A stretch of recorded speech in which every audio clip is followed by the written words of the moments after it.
Hi, this is Josh Kulp, video for Daf Shevui, Masechet Ketubot Daf Tet Zayin. We are beginning a new parak this week, a new chapter this week, so congratulations, you finished the first chapter and we're already on to the second chapter. I wanted to explain a concept that's going to come up in the first few Mishnayot here in this chapter. It's mentioned in the Gemara, and I've explained it in my commentary, but because it's more present in the Mishnah, especially later on in the chapter, I thought it would be best to try to explain it a little bit in a video. Hopefully people will watch the video and there'll be a few less questions. But I do want to remind you that we have a Facebook page for Daf Shevui discussion. Sporadically, it's very active. Sometimes it's quiet for a while, but I would like to see more discussion there, more comments, especially in between students.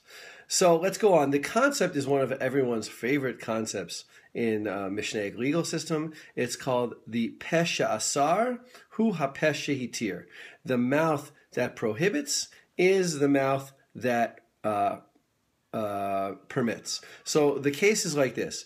If we don't know the status of something, and then someone comes and says, look, that thing, it would have been prohibited to me, or it would have been in a sort of negative, let's say, category, or an obligated category, but I'm going to permit it at the same time, and there is no other information whatsoever with regard to the status of this thing, then we believe both halves of that statement. We believe him to say the prohibitory aspect, and we believe him to say the permitted aspect. So it's best to see this with some examples.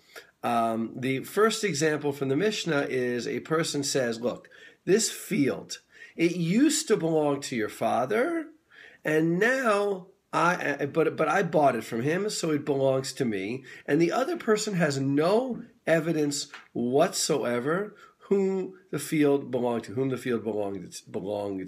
to get my English straight there. So, if the person had said nothing, then the other person would not have known. If the claimant had said nothing, the person whose field once belonged to his father would not have known that it once belonged to his father. So we believe him in both halves. We believe him to say, look, that field used to belong to your father, but I bought it from him. However, if there is evidence that the field once belonged to the other person's father, just simply saying I acquired it from him is not sufficient, because we do not have the Pesha Asar, the prohibitory statement there. In this case, that field used to belong to your father, so therefore we cannot believe simply the permission statement. Let's take another example.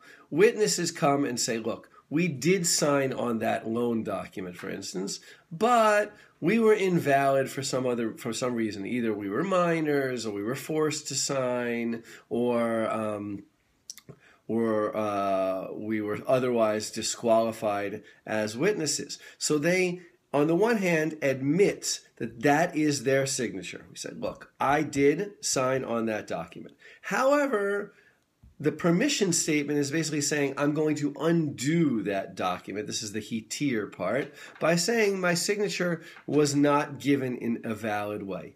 We believe both halves of those statements if there is no other evidence. But if we can verify their signatures in some other way, then a person cannot simply sign a document and later on say they were invalid. They would have to bring proof that they were invalid. I think the principle makes a lot of sense when we really think about it.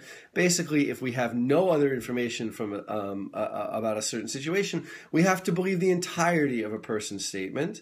But if we do have some information, a person cannot just backtrack or simply with words undo verifiable facts. We know that field once belonged to, let's say, Reuven's father. Shimon cannot just come and say, I bought it from him. He's going to have to bring evidence, because we have a verified fact it belonged to Reuven's father. We know you signed on that document. You can't just come and say, but I was forced, I was a minor. You can't just come and invalidate your signature. You're going to have to bring some evidence. That is the concept of HaPesha Asar, Hu HaPesha Hitir. It is one of the key concepts in this parak, and we will be learning about it more as we go along.